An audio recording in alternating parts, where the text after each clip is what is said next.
பைபிள்ல ஒன்னு ராஜாக்களின் புஸ்தகத்தை நம்ம ஃபுல்லா படிச்சோம்னா அது அநேக ராஜாக்கள் பத்தி எழுதிட்டே இருக்கும். ஹிஸ்டரி அந்த மாதிரி இருக்கும்.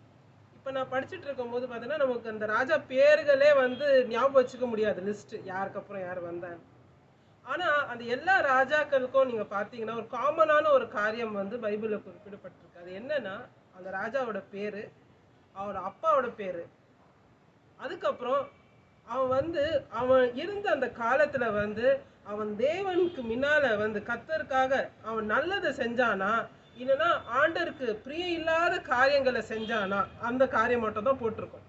இவன் தீமையான காரியம் பண்ணா, அதனால ஆண்டர் இவனை இப்படி பண்ணாரு.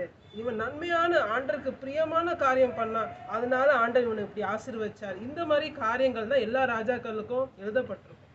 நீங்க அந்த ஜெரோபியாம் சொல்லிட்டு பாஷான்னு சொல்லிட்டு அந்த மாதிரி ராஜாக்கள் அநேக தீமைகள் பண்ணும்போது ஆண்டர் சொல்றாரு, இதுக்கப்புறம் உன் சன்னதியே இந்த ராஜா இதுல உட்காராதுன்னு சொல்லிட்டு அந்த சந்ததியோடு அழிக்கிறார். அப்ப பாருங்க, நம்ம செய்யற காரியங்கள் நம்மளை எந்த விதத்துலயும் என்னை எஃபெக்ட் பண்ணாது நீங்க சொல்லவே முடியாது. அவங்க ராஜ்யத்துல மட்டும் அதை அஃபெக்ட் பண்ணாம நம்மளுக்கு வரப்போற அந்த நெக்ஸ்ட் ஜெனரேஷனை அது அஃபெக்ட் பண்றதா இருக்கிறது. நம்ம என்ன செயல்கள் பண்றோமோ, ஆண்டருக்கு பிரியமான காரியங்கள், ஆண்டருக்கு பிரிய இல்லாத காரியங்கள், எல்லா காரியம் இருந்தாலும் அது நமக்கு வர சந்ததிக்கு நம்மளுக்கு எல்லாத்துக்கும் அது அஃபெக்ட் பண்ற ஒரு காரியமா இருக்கிறது. அதனால ராஜாக்களை சிங்காசனத்துல உட்கார வைக்கிறதும் அந்த சிங்காசனத்துக்கு கீழே இறக்குறதும் அது ஆண்டர் கையில இருக்கிறது.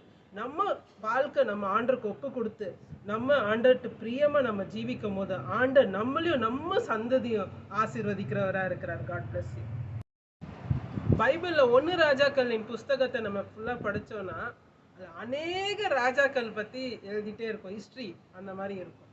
இப்ப நான் படிச்சுட்டு இருக்கும்போது பார்த்தீங்கன்னா நமக்கு அந்த ராஜா பேர்களே ஞாபகம் வச்சுக்க முடியாது. லிஸ்ட் யாருக்கு அப்புறம் யார் வந்தாங்க.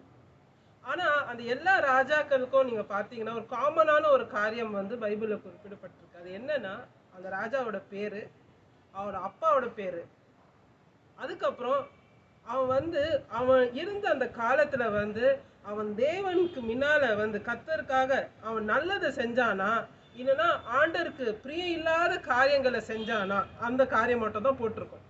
இவன் தீமையான காரியம் பண்ணா, அதனால ஆண்டர் இவனை இப்படி பண்ணாரு. இவன் நன்மையான ஆண்டருக்கு பிரியமான காரியம் பண்ணா, அதனால ஆண்டர் இவனை இப்படி ஆசீர்வதிச்சார். இந்த மாதிரி காரியங்கள் தான் எல்லா ராஜாக்களுக்கும் எழுதப்பட்டிருக்கும். நீங்க அந்த ஜெரோபியாம் சொல்லிட்டு பாஷான்னு சொல்லிட்டு அந்த மாதிரி ராஜாக்கள் அநேக தீமைகள் பண்ணும்போது ஆண்டர் சொல்றாரு, இதுக்கப்புறம் உன் சன்னதியே இந்த ராஜா இதுல உட்காராதுன்னு சொல்லிட்டு அந்த சந்ததியோடு அழிக்கிறார்.